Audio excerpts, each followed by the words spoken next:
Mari kita berdoa. Kasih karunia dan damai sejahtera dari Allah Bapa dan dari anaknya Tuhan Yesus Kristus menyertai kamu sekalian. Amin. Bapak, Ibu, saudara-saudaraku sekalian di dalam nama Tuhan Yesus Kristus, sebelum kita melakukan aktivitas kita, marilah kita mendengarkan firman Tuhan hari ini yang tertulis dalam kitab Yohanes 6 ayat 63.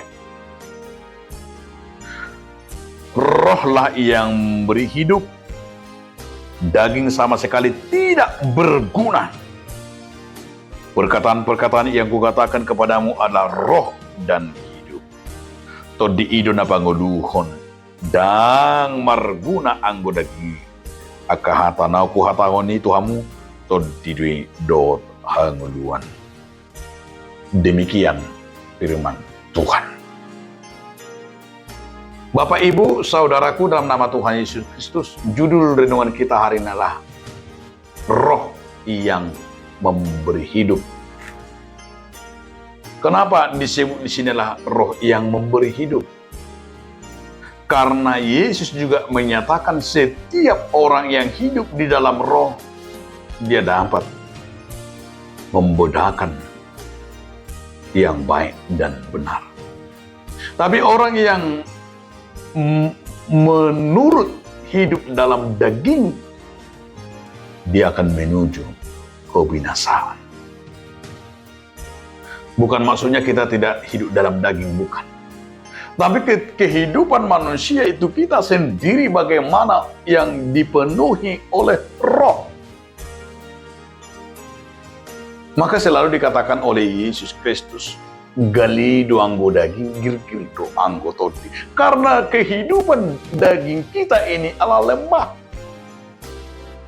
Tetapi ingat saudaraku, rohlah yang membedakan. Rohlah yang menuntun. Karena daging kita ini adalah dia penuh dengan kelemahan dan di dalam dosa. Dan di dalam daging kita ini adalah tidak ada kemampuan untuk menyatakan kebenaran. Tapi jika di dalam roh itu dikatakanlah rohlah yang membimbing dan memberikan kehidupan. Maka dikatakan di sini hanya dengan setiap roh kudus, roh Tuhanlah yang memberikan kita hidup. Kalau daging sama sekali tidak berguna. Daging ini adalah sama sekali tidak bisa memberikan kehidupan bagi kita. Maka dalam firman ini mau diingatkan hidup dalam roh dan hidup di dalam daging. Manusia yang hidup dalam daging pasti akan sering jatuh dan dalam terjerumus banyak dosa. Tapi orang yang hidup dituntun oleh roh, dia akan memenangkan setiap perkara apapun, godaan apapun, dia selalu pemenang dari banyak tantangan hidup. Dan tidak perlu kita berpanjang-panjang melihat dari makna firman ini, bahwa sesungguhnya yang mau diingatkan bagi kita, agar kita berkenan selalu hidup dalam kuasa Roh Kudus, agar kita selalu meminta roh yang menuntun kita. Karena kita tidak tahu apa yang terjadi, karena kita tidak tahu apa di depan kita, karena kita tidak tahu setiap perjalanan hidup kita. Apapun besok yang terjadi kita tidak tahu, tapi ketika kita memohon dan meminta kepada roh, bahwa roh akan membimbing kita termasuk dalam berbagai hal tantangan hidup. Orang-orang kudus, orang-orang percaya, dan segala saksi Kristus dan utusan-utusan Tuhan, ketika dia dalam hidup dalam roh, dia akan tidak terjebak oleh banyaknya godaan-godaan. Disinilah letak iman kita, saudaraku. Letak kehidupan manusia itu, bagaimana ia meletakkan dasar hidupnya. Apakah dia hidup di dalam roh atau di dalam daging?